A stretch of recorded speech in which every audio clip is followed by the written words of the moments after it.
Olá, encontra-se conosco hoje Maria Helena Marcon, que é membro do Conselho Federativo da Federação Espírita do Paraná.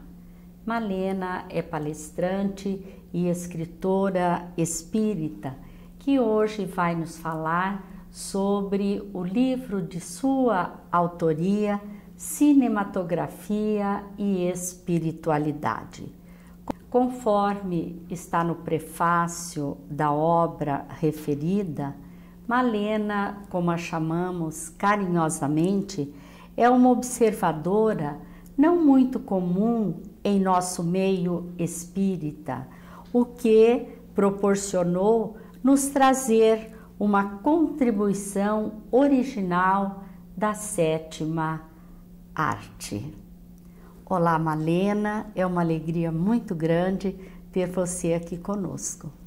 De nossa parte também, Ivone, é sempre com grande alegria que comparecemos a este programa.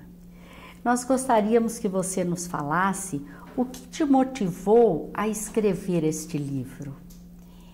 Exatamente o que colhemos em O Livro dos Espíritos.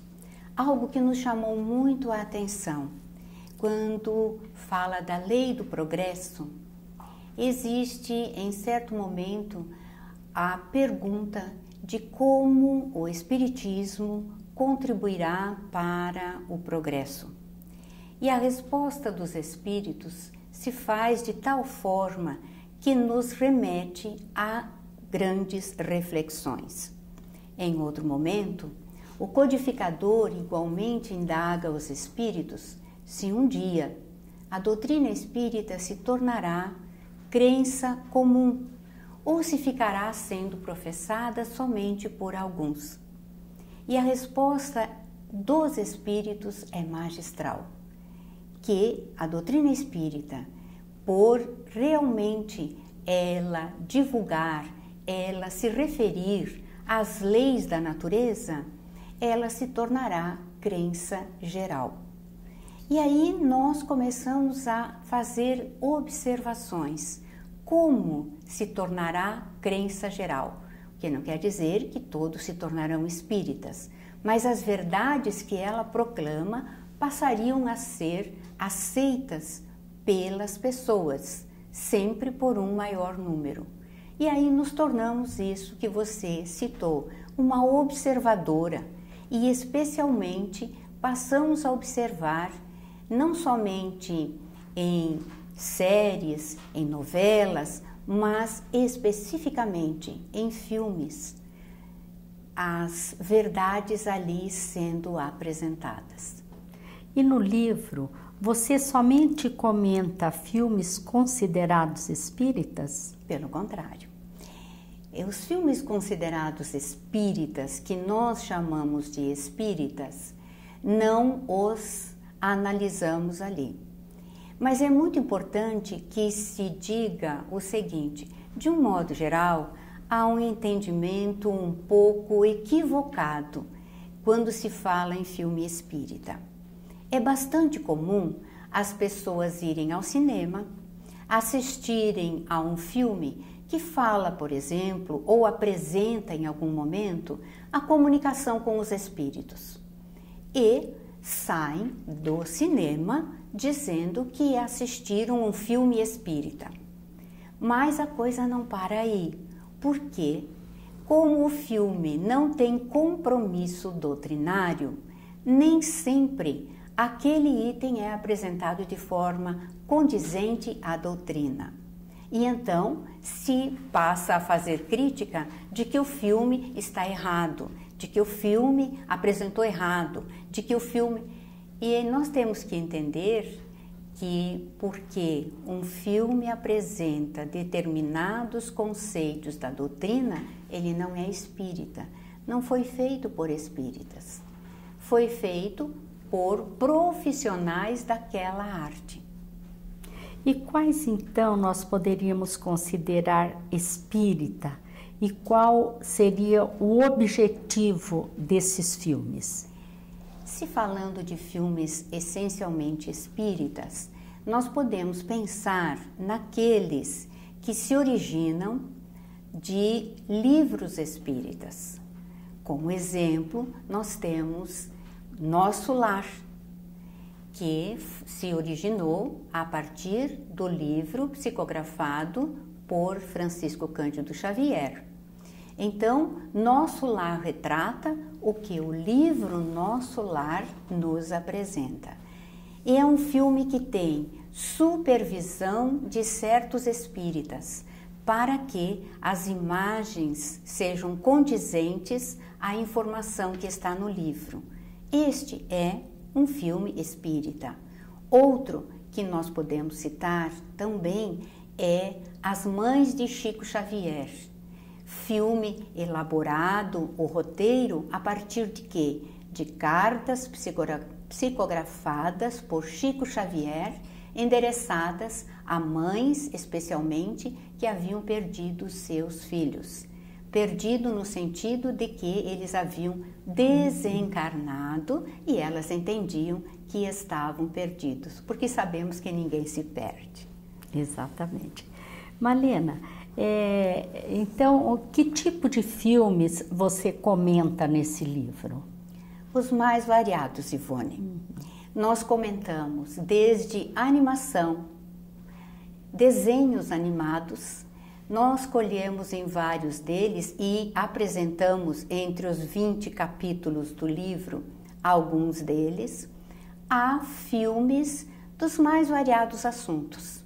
Filmes românticos, mas que trazem uma mensagem, até filmes de suspense e filmes até que alguns consideram que seriam quase um terror, mas nenhum aterrorizante, mas filmes que verdadeiramente pelas cenas que apresentam, ouvimos comentários posteriormente ao livro lançado de pessoas que disseram-se surpresas em ler, por exemplo, uma explicação a respeito de vários itens do filme A Vila, que alguns disseram assim: comecei a assistir e senti o filme muito aterrorizante e nunca imaginei que ali houvesse alguma mensagem que se pudesse extrair.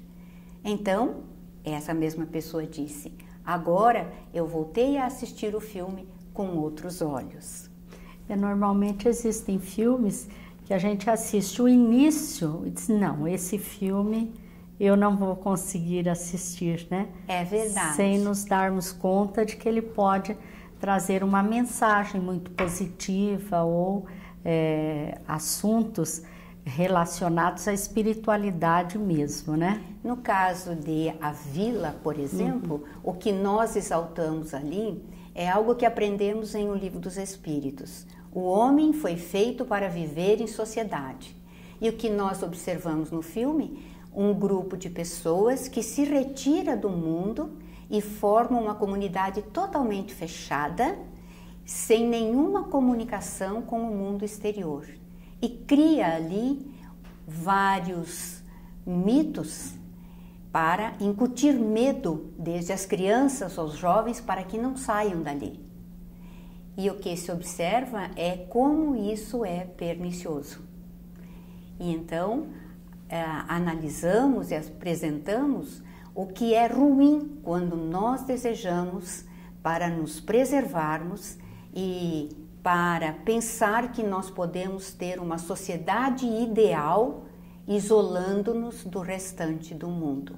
Lembrando que Jesus viveu no mundo e ele nos sempre orientou de que nós devemos viver no mundo, embora não podemos ser do mundo.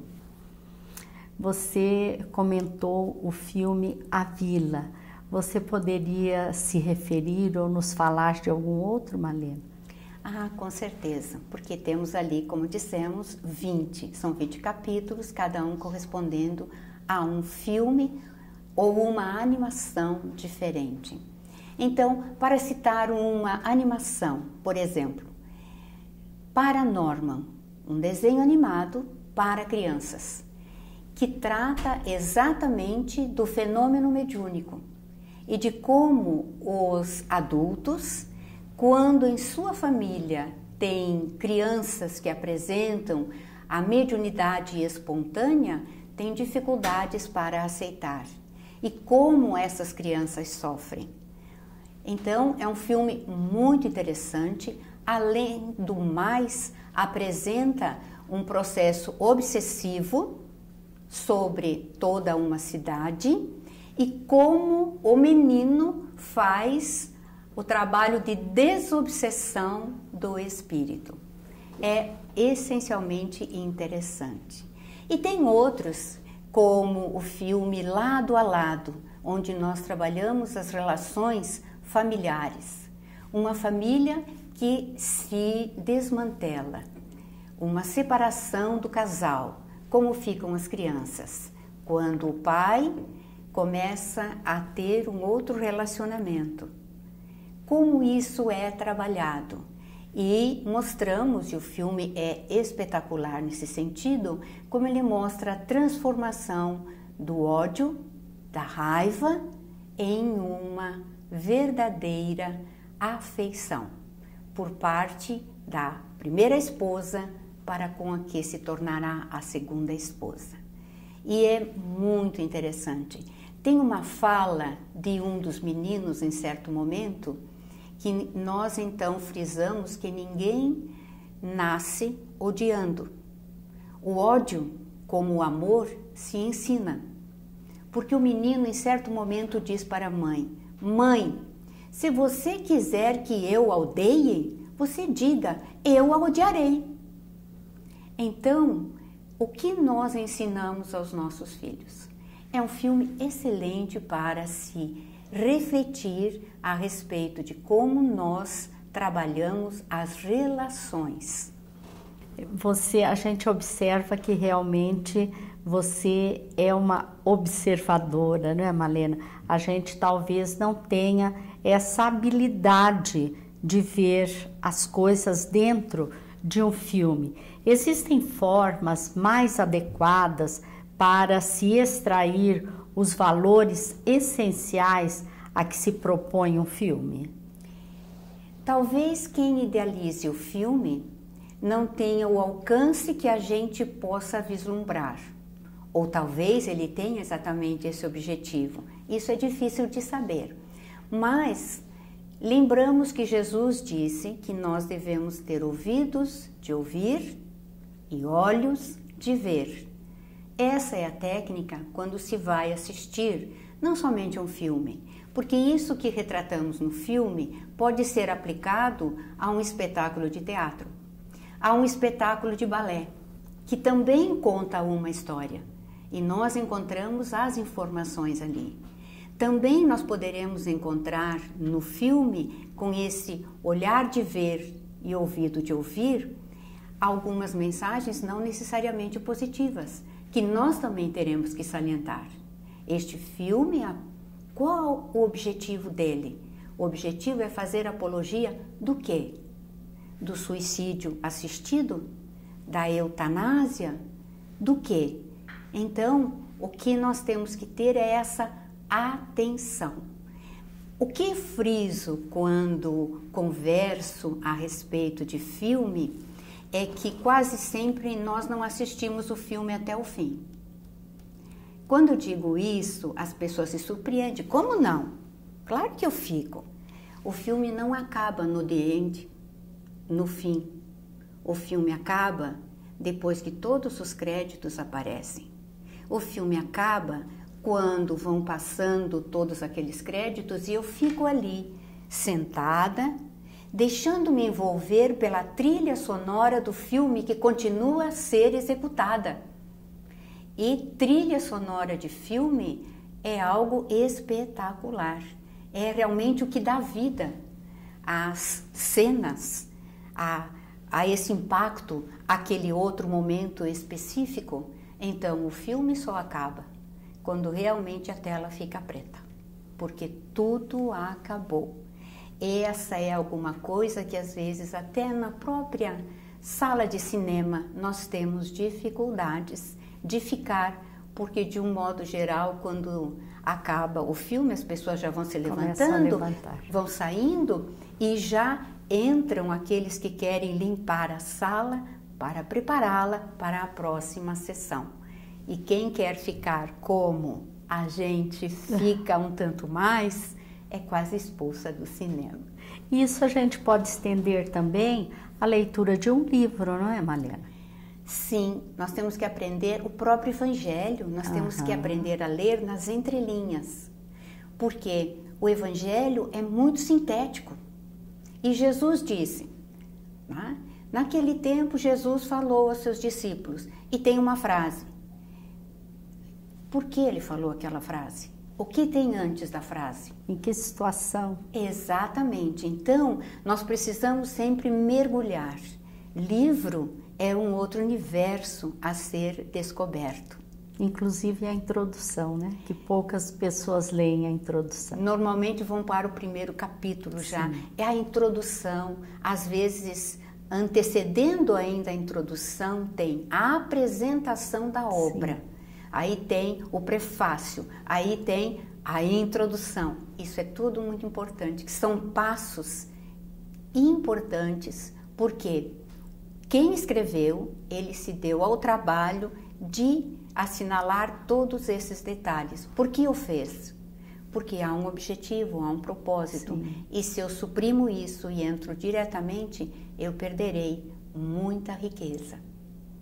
Malena, nós agradecemos a sua participação e sugerimos a todos vocês a leitura deste livro, Cinematografia e Espiritualidade. Lembramos ainda que temos a mensagem do Momento Espírita para ser vista ainda hoje. Muita paz a todos. A sala estava repleta de convidados, todos curiosos para ver a obra de arte que ainda estava oculta sob o pano. Falava-se que o quadro era lindo. As autoridades do local estavam presentes, entre fotógrafos, jornalistas e outros convidados, porque o pintor era muito famoso. Na hora marcada, o pano que cobria a pintura foi retirado e houve caloroso aplauso. O quadro era realmente impressionante. Tratava-se de uma figura exuberante de Jesus, batendo suavemente na porta de uma casa. O Cristo parecia vivo. Com o ouvido junto à porta, ele desejava ouvir se lá dentro alguém respondia. Houve discursos e elogios. Todos admiravam aquela obra de arte perfeita. Contudo, um observador curioso achou uma falha grave no quadro. A porta não tinha fechadura. Dirigiu-se ao artista e lhe falou com interesse. A porta que o senhor pintou não tem fechadura. Como é que o visitante poderá abri-la? É assim mesmo, respondeu o pintor calmamente. A porta representa o coração humano, que só abre pelo lado de dentro. Muitas vezes mal interpretado, outras tantas desprezado e grandemente ignorado pelos homens, o Cristo vem tentando alcançar nossa casa íntima há mais de 2 milênios. Conhecedor do caminho que conduz à felicidade suprema, Jesus continua sendo a visita que permanece do lado de fora de muitos corações. Nós o chamamos de Mestre, mas não aceitamos que Ele nos ensine sobre as verdades da vida. Falamos que Ele é médico das almas, mas não seguimos suas prescrições. Dizemos que Ele é o irmão maior, mas não permitimos que coloque a mão sobre nossos ombros e nos conduza por caminhos seguros. Enquanto Jesus espera que abramos as portas do nosso entendimento, nós saímos pelas janelas da ilusão e desperdiçamos a oportunidade de seguir com quem possui a chave que abre as portas do infinito. Pense nisso. E se deseja se dar essa oportunidade e não sabe por onde iniciar, comece por conhecer a proposta de renovação moral trazida pelo Mestre de Nazaré. Jesus dividiu a história da humanidade e seus ensinamentos têm a lucidez de quem conhece as leis que regem o universo. Portanto, orientar-nos por suas sábias lições, é uma questão de inteligência. Afinal, Ele conhece o caminho que nos conduzirá na direção da felicidade plena que tanto desejamos.